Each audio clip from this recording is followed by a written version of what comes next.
www.filelibrary.com/category/category6/c63,006.htm Introduction to DAO 先天大道简介 Introduction to DAO 中英对照先天大道简介一和为先天大道二道与我有什么关系？三求道是求什么？四求道对我有什么好处？五具备什么条件才可以求道？六求道对我的生活有什么影响？七道的宝贵有什么印证？一和为先天大道，先天大道又简称道。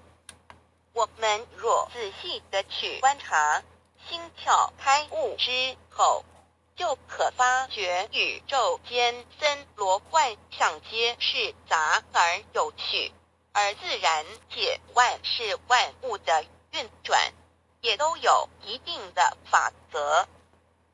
这天地人是万物的真主宰，就是道。道乃在天地生成之前即已存在，故曰先天大道。道者理也，理就是真理。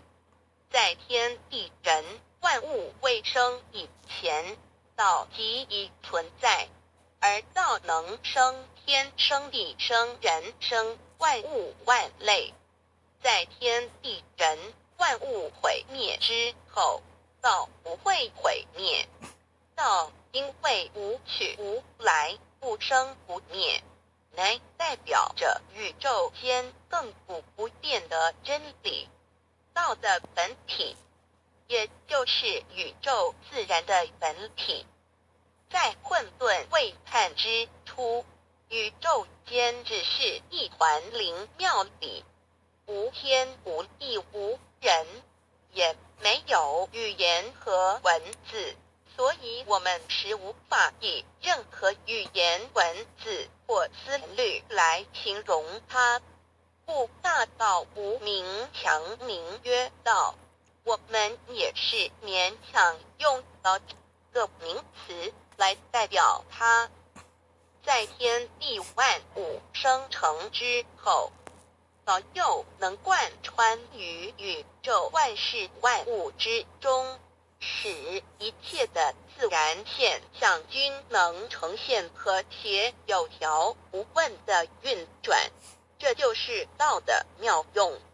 道大理为，我们虽然无时无刻离不开道的本体和妙用，却又很不容易去认识它。